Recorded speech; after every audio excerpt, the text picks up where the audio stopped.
আসসালামু আলাইকুম। আজকে রান্না করব চিংড়ি মাছ দিয়ে কচুরলতি, আর এটা কিন্তু খুবই মজাদার একটা রেসিপি।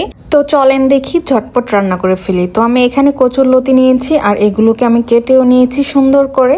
তো এই পর্যায়ে আমি এই যে চিংড়ি মাছ নিয়েছি, তারপর হচ্ছে ধনিয়া পাতা, পেঁয়াজ কুচি সব কিছু হচ্ছে আমি রেডি করে রেখে দিয়েছি।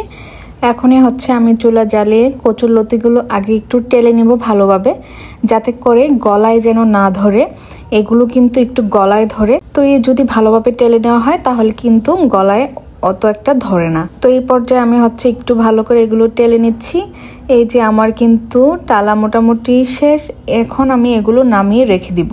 তো এখন আমি একটা ফ্রাই প্যান বসিয়ে দিয়েছি আর সেখানে তেল দিয়ে দিচ্ছি। তো এই পর্যায়ে দিয়ে দিব আগে থেকে কেটে রাখা পেঁয়াজ কুচিগুলো। তেলটা গরম হয়ে আসার পর আমি পেঁয়াজ কুচিগুলো দিয়ে নিয়েছি, আর একটু পেঁয়াজটা হয়ে আসলে আমি এখানে আদা রসুন দিয়ে দেব। আর অবশ্যই মনে রাখতে হবে কচুরলতিতে কিন্তু রসুনের পরিমাণটা একটু বেশি দিতে হবে, তাহলে গলা একটু কম ধরবে। তো আমি এখানে 2 টেবিল চামচ দিয়েছি এবং আদা দিয়েছি 1.5 টেবিল চামচ। যেহেতু আমি লতির পরিমাণ কম নিয়েছি তাই আমি আদা রসুনের পরিমাণটাও সেই অনুযায়ী দিয়েছি। তো এখন হচ্ছে একটু পানি দিয়ে এগুলো কষিয়ে নিব। এখানে দিয়ে নিয়েছি 1.5 টেবিল চামচ হলুদের গুঁড়ো, 2 টেবিল চামচ মরিচের গুঁড়ো এবং 1 টেবিল চামচ হচ্ছে লবণ, আর হচ্ছে 1.5 টেবিল চামচ জিরের গুঁড়ো। এখন এগুলোকে ঢেকে দিব কিছুক্ষণের জন্য। ভালো করে কষানো হয়ে গেলে চিংড়ি মাছগুলো এখানে দিয়ে দিব। তো এই যে কষানো হয়ে গিয়েছে, আমি এই পর্যায়ে চিংড়ি মাছগুলো দিয়ে দিচ্ছি। এখন এগুলোকে দিয়ে ভালোভাবে নেড়ে চেড়ে আবারও হচ্ছে কিছুক্ষণের জন্য ঢেকে দিব, যাতে করে মাছগুলো একটু কষিয়ে আসে।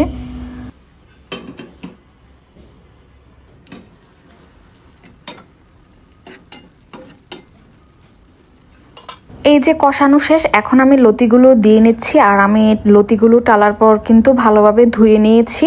তো টালার পর কিন্তু অনেকটা কমে যায়। সো এখন এগুলোকে দিয়ে আমি ভালোভাবে নাড়াচাড়া দিয়ে আবারও ঢেকে দিলাম কষানোর জন্য। এই পর্যায়ে কিন্তু ভালোভাবে কষিয়ে নিতে হবে। এই যে কষানো কিন্তু শেষ। এই পর্যায়ে পানি দিয়ে নিতে হবে, কারণ নিচের দিক দিয়ে লেগে লেগে আসছে। তো পরিমাণ মতো পানি দিয়ে আরও কিছুক্ষণ চুলায় রাখতে হবে।